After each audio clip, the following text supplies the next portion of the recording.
کون ہے جو مجھ سے یہ باتیں سیکھے اور ان پر عمل کرے یا ان کو سکھائے جو اس پر عمل کرے. اللہ کے نبی نے کیا فرمایا؟ کون ہے جو مجھ سے یہ باتیں سیکھے اور اس پر عمل کرے یا ان کو سکھائے جو اس پر عمل کریں. ایک طلب پیدا کی، کون ہے؟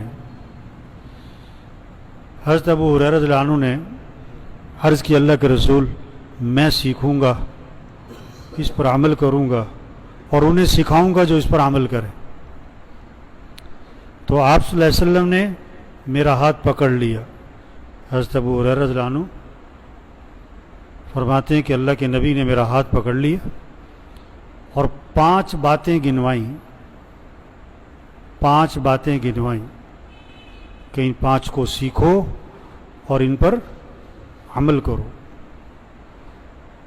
پہلی بات فرمائی، اتق المحارم تکن عبد الناس، حرام چیزوں سے بچ جاؤ، حرام چیزوں سے بچ جاؤ تو تم سب سے بڑے عبادت گزار بن جاؤ گے. ہاں، آج ہمارے ذہنوں میں سب سے بڑا عبادت گزار کون ہے؟ بہت تہجد، بہت صلاۃ التسبیح، بہت اشراق، بہت قرآن، بہت قرآن کے ختم، بہت روزے، بہت تراویح، بہت اور آپ نے کیا فرمایا؟ سب سے بڑا عبادت گزار کون ہے؟ جو حرام چیزوں سے بچ جائے. ایک آدمی فرائض کو پورا کر رہا ہے اور حرام سے بچ رہا ہے تو آج کے دور کا وہ کیا ہے؟ بہت بڑا. اس زمانے میں تھا تو آج کے دور کا تو ولی اللہ ہے. سب سے بڑا عبادت گزار، حرام چیزوں سے بچو. اب حرام کیا کیا ہے؟ دیکھو ہمارے ذہنوں میں شراب حرام، کتا حرام، سور حرام، جس طرح یہ حرام ہے بہت ساری چیزیں حرام ہیں بھائی. بعض چیزوں کا دیکھنا حرام ہے، بعض چیزوں کا سننا حرام ہے، بعض چیزوں کا بولنا حرام ہے، بعض چیزوں کا پہننا حرام ہے، بعض چیزوں کا خریدنا حرام ہے، بعض چیزوں کا گھروں میں رکھنا حرام ہے. جو بھی حرام کے درجے کی چیزیں ہیں اس سے بچو. جو بھی حرام کے درجے کی چیزیں اس سے بچ جاؤ. ہاں، ایک آدمی نے نا رشوت کے پیسے جیب میں ڈالے ہوئے ہیں، رشوت کے پیسے نا، اور گوشت کون سا تلاش کرتا ہے؟ حلال کا. وہ حرام گوشت نہیں کھائے گا. اور رشوت کے پیسے بھی، جیسے مری مرغی حرام ہے، جیسے کتا حرام ہے، جیسے سور حرام ہے، گدھا حرام ہے، رشوت بھی کیا ہے؟ تو گوشت میں حلال حرام سمجھ میں آتا ہے لوگوں کو، پیسے بھی نہیں سمجھ میں آتا. بہنوں کو وراثت میں حق نہیں دیا، یہ حرام کھا رہا ہے. حرام چیزوں سے بچ جاؤ، تم سب سے بڑے عبادت گزار بن جاؤ گے. دوسری بات فرمائی، وَرْضَ بِمَا قَسَمَ اللَّهُ لَكَ تَكُنْ أَغْنَى النَّاسِ، اللہ کی تقسیم پر راضی رہو، اللہ کی تقسیم پر راضی ہو جاؤ تو تم سب سے بڑے غنی بن جاؤ گے. اللہ کی تقسیم پر بھی، اللہ کی تقسیم ہے، نہ کسی کو گورا بنائے کسی کو کالا بنائے، کسی کا قد لمبا ہے کسی کا قد چھوٹا ہے، کسی کی ناک بڑی ہے کسی کی چھوٹی ہے، کسی کی لمبی ہے، کسی کو اللہ نے بہت خوبصورت بنایا، کسی کو بہت سادہ شکل بنایا، کسی کو مالدار بنایا کسی کو غریب بنایا، کوئی جھونپڑے والے کے گھر پیدا ہو گیا، کوئی مال والے کے گھر پیدا ہو گیا، کوئی ساری زندگی سائیکل پہ رہتا ہے، کوئی ساری زندگی گاڑی سے نہیں اترتا ہے، کوئی جہاز سے نہیں اترتا ہے. یہ تو اللہ کی تقسیم ہے. کوئی روز ہسپتال اور ڈاکٹر، اور کوئی ماشاءاللہ کوئی کبھی ہسپتال جاتے ہی نہیں. کسی کا روز ہی بچہ بیمار، کوئی بیوی. اللہ کی تقسیم ہے. اب کسی کا بچہ معذور ہے، اب اس میں آدمی کیا کر سکتے؟ یہ اللہ کی طرف سے. اللہ کی تقسیم پر راضی رہو. کوئی ایک دن میں لاکھ روپے کما لیتا ہے، کوئی پورے سال بھی نہیں کما پاتا ہے.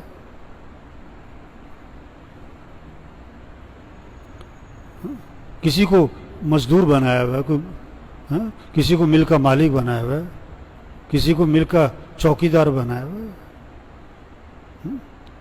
اللہ کی تقسیم پہ راضی رہو تو تم سب سے بڑے غنی بن جاؤ. اللہ پر اعتراض نہ کرو, اللہ سے شکوہ نہ کرو. تیسری بات فرمائی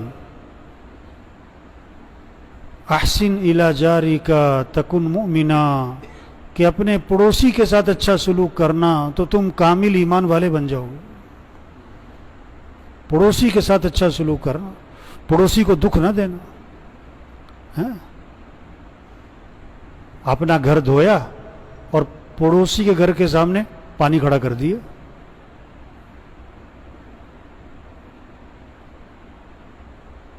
اپنے گھر کی صفائی کی اور کوڑا کہاں ڈال دیا؟ پڑوسی کے گھر کے سامنے کوڑا ڈال دیا. نہیں نہیں نہیں, پڑوسی کو دکھ نہ دینا. رات کے 2 بجے آئے واپس اور جناب گاڑی ہے, موٹر سائیکل ہے, اس کا ہارن پہ ہارن دے رہا ہے. اس کے گھر والے تو اٹھے نہیں, سارے پڑوسی اٹھ کے بیٹھ گئے. پڑوسی کو دکھ نہ دینا. آپ صلی اللہ علیہ وسلم نے فرمایا کہ جبریل علیہ السلام بار بار پڑوسی کے بارے میں آ کے نصیحت کرتے رہے, اس کے حقوق بیان کرتے رہے. مجھے یہ اندیشہ ہوا کہ شاید وراثت میں بھی اس کا حق رکھ دیا جائے گا. پڑوسی کے ساتھ اچھا سلوک کرنا تو تم کامل ایمان والے بن جاؤ.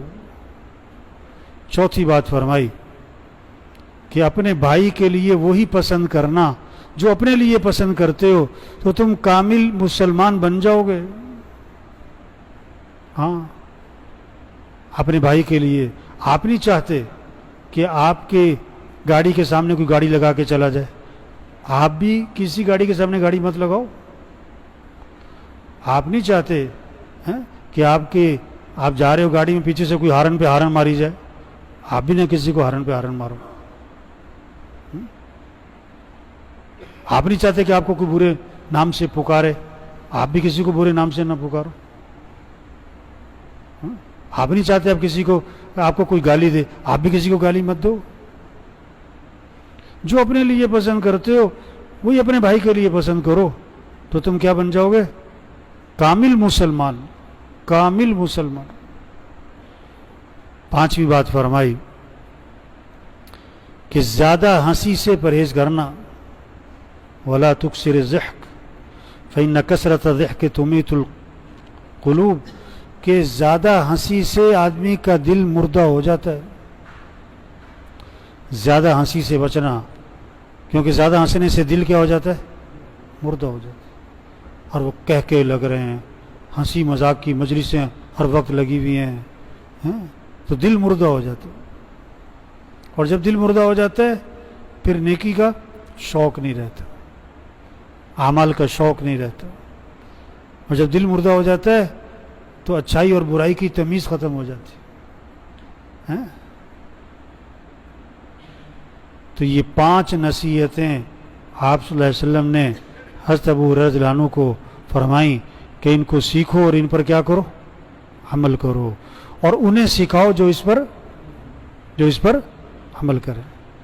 تو سب نیت کرو بھی ان 5 پر عمل کرنا ہے انشاءاللہ, اور انہیں سکھانا ہے جو اس پر. آپ نے حدیث سنی, آپ دوسروں کو جا کے سنو. اللہ کے نبی نے کیسے شوق پیدا کیا کہ کون ہے جو سیکھے گا میرے سے, اور پھر ہاتھ پکڑ کے سکھایا. ہاتھ پکڑ کے محبت کی وجہ سے, شفقت کی وجہ سے, تعلق کی وجہ سے 5 چیزیں سکھائیں. پھر اللہ سب کو عمل کی توفیق نصیب.